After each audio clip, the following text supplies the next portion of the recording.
Hello, I am Ryan. Hello, I am Amy. Welcome to Listen to English Podcast. Today, we're going to explore something that I think a lot of you are probably working on and maybe sometimes struggling with learning English. Yes. We know it can be a long journey, and you might feel like you're making slow progress. Right? But what if I told you there are a few surprising things you might not know that could really speed up your learning? Yes, absolutely. It appears that there are some very common misconceptions about language learning. Okay. And once you understand these and learn to use them to your advantage, you can make much faster progress. I like it sort of like learning the secrets or the hacks. So let's jump right into the first fact that can help people 5x their English progress. Have you ever felt intimidated by how many words there are in the English language? Oh, Like yeah. you open the dictionary and it's just thousands and thousands of words and you think, how could I ever learn all of these? Yes, it can be overwhelming, right? But here's the good news. Studies show that you actually don't need to know every word in the dictionary to understand and speak English fluently. Daily conversations really rely on a pretty small set of common words. Okay, that's already making me feel better. Good. So how many words are we talking about here? Is there like a magic number? Well, there are a lot of studies on this, and of course depends on the context, but think about this. It appears that just 2,000 words make up about 80% of everyday English conversations. So if you can really master those 2,000 most frequently used words, you'll be able to understand most of what you hear and read. Wow, 2,000 words doesn't seem so bad when you put it that way. Right. That's a much more achievable goal than trying to memorize the whole dictionary. So what's an example of that? Like, how would this work in a real conversation? Well, imagine you're reading a book and you come across a word like magnificent. It's a great word, very descriptive, Yeah. but it's not one that we use every day. You could spend time memorizing that word, or you could focus your energy on really mastering more common synonyms like great or amazing or fantastic. Those words are going to come up much more frequently in your conversations, right? It's about being efficient with your time and energy and focusing on the words that will give you the biggest impact on your fluency. It's all about working smarter, not harder. Okay, I love that. Now, this next one might be a bit controversial, especially for anyone who loves grammar rules, but I'm really curious to hear your take on it. I've heard people say that listening is actually more important than grammar. Is there any truth to that? This is one of my favorite topics. And yes, studies show that listening is incredibly important for language acquisition. Okay. Think about it. How did you learn your first language as a baby? You didn't start with a grammar textbook, did you? You listened to your parents and the people around you. It's true. When you're a baby, you're totally immersed in the language, and somehow you just start to pick it up. Right. But how does that work for adults who are learning a new language? Well, it appears that adults can tap into that same natural learning process through consistent listening. When you're constantly exposed to the sounds and rhythms of the language, your brain starts to internalize the grammar rules without you even realizing it. It's like learning by osmosis. So you're saying that even if I don't spend hours and hours studying grammar rules, I can still absorb them just by listening to English? Exactly. Of course, grammar is important, Yeah. but it doesn't have to be this big, scary thing that you tackle right away. If you make listening a regular part of your routine, you'll be surprised by how much grammar you pick up naturally along the way. That is good news. So what are some of the best ways to get that immersion experience? What are your favorite ways to really surround yourself with English? Well, there are so many options these days. It really depends on your interests and learning style. You could watch English language movies or TV shows with subtitles. You could listen to podcasts like this one or audiobooks or even just music in English. There are also a lot of great online resources like language learning apps and websites that offer interactive listening exercises. Those are all great ideas, and I think the key takeaway here is to find something you actually enjoy doing. If you're trying to force yourself to listen to something that bores you, you're not going to stick with it. But if you find something that you're genuinely interested in, whether it's a podcast about a hobby you love or a TV show with a gripping storyline, then it won't even feel like work. It'll just be a fun way to spend your time, and you'll be learning English at the same time. I totally agree. And I think that leads us nicely to our next fact, which is all about overcoming the fear of speaking English. It appears that this is a really common obstacle for language learners. Even if you understand a lot of English and you can read and write well, you might still feel nervous or hesitant to actually speak out loud. Yes, that's so true. I think everyone experiences this to some degree. You worry about making mistakes, about sounding silly, about people judging you.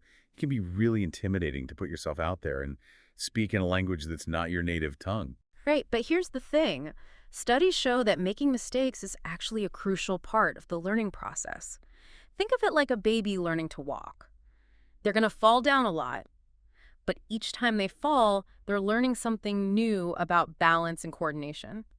And eventually they're going to get it. It's the same with speaking English. Okay, I love that analogy. So instead of being afraid of making mistakes, we should actually embrace them as opportunities to learn and grow. Exactly. It's about shifting your perspective. Instead of seeing mistakes as failures, see them as feedback. Okay. They're showing you what you need to work on.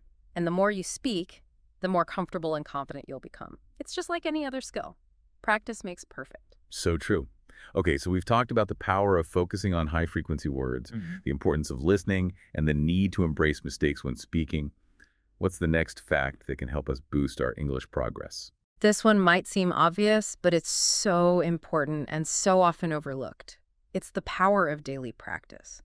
Studies show that consistency is key when it comes to language learning. Just like with exercise or playing a musical instrument, you're not going to see significant improvement if you only practice once a month or even once a week. That makes sense. It's about building a sustainable habit. Yes, exactly. It's much more effective to practice for even just 15 or 20 minutes every day than to try to cram in a huge study session once a week and then forget about it for the rest of the time. That's really encouraging. I think a lot of people get intimidated by the idea of having to set aside hours and hours for language learning. Yeah. But if even just a few minutes each day can make a difference, that feels a lot more manageable. What are some practical ways that listeners can incorporate daily English practice into their lives? What do you do? Again, it really depends on your individual preferences and lifestyle. But here are a few ideas.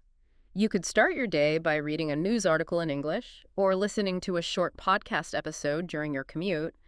If you like social media, you could follow some English language accounts that interest you and spend a few minutes each day scrolling through your feed. Right. Or you could even just try thinking to yourself in English for a few minutes each day. The key is to find something you enjoy and that you can easily fit into your existing routine. I love that. It's about making English a natural part of your daily life rather than something you have to carve out special time for. Right. Okay, so we've covered 4 key facts so far. Let's recap quickly. Focus on high-frequency vocabulary. Immerse yourself in the language through listening.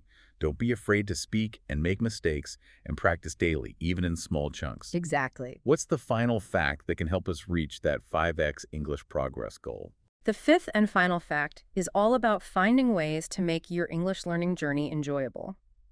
Motivation plays a huge role in language learning. If you're not enjoying the process, you're much less likely to stick with it. But if you can find ways to make it fun and engaging, you'll be much more motivated to keep learning and practicing.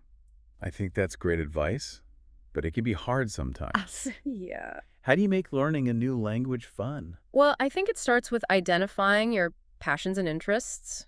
What are you already excited about? What are your hobbies? What do you love to do in your free time? I see what you're saying. So, for example, if you love to cook, you could find English language cooking shows to watch, or you could look up recipes on English language websites or blogs. Right. Or you could even try joining an online community of English-speaking cooking enthusiasts. Exactly.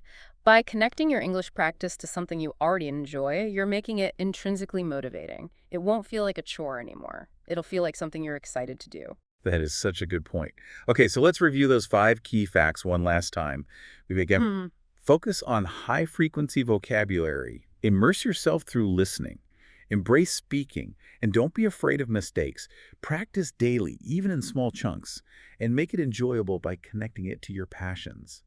Wow, this has been so insightful. I'm already feeling more confident and excited about my own English learning journey. Me too. It's amazing how a few simple mindset shifts and strategic approaches can make such a big difference. So what does this all mean for our listeners? What's the big takeaway message here? It means you have the power to take control of your English learning and really accelerate your progress. By implementing these 5 facts, you can unlock greater fluency, build your confidence, and actually enjoy the process of learning English. I love that. I really hope our listeners are feeling inspired to try some of these things out in their own learning. But before we wrap up, I want to leave everyone with something to think about. Of all the facts we discussed today, which one surprised you the most, or maybe which one resonated with you the most? And how can you start incorporating that fact into your English routine starting today? Even just making one small change can make a big difference over time. That's such a great question. I think for me, the fact that really stood out is the power of consistent listening. It appears that this is something that a lot of people underestimate, but it's truly amazing how much you can learn just by surrounding yourself with the language and letting your brain do the work. It's like you're passively absorbing the grammar and vocabulary without even realizing it. Yes, it's like magic. I remember when I was learning Spanish, I spent hours and hours studying grammar rules and memorizing verb conjugations. But it wasn't until I started watching Spanish TV shows and listening to Spanish music that I really started to make progress. It was like all of a sudden the grammar just clicked into place. Exactly. And the best part is that there are so many fun and engaging ways to do it. You can find podcasts or audiobooks on literally any topic you can imagine. You can watch movies and TV shows from all over the world. You can even connect with native English speakers online and practice chatting with them. So many possibilities. I'm feeling inspired already. To our amazing listeners out there, we hope this episode has given you some new insights and some practical tips that you can use to boost your English progress. Remember that language learning is a journey, not a race.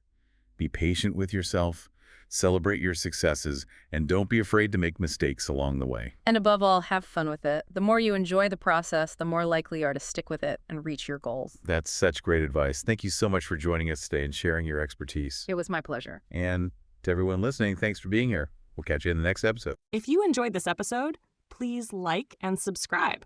It really helps our channel grow and reach more English learners like you. By subscribing, you'll never miss a new episode, and by liking the video, you're letting us know you want more helpful content. Thank you for your support. It means so much to us.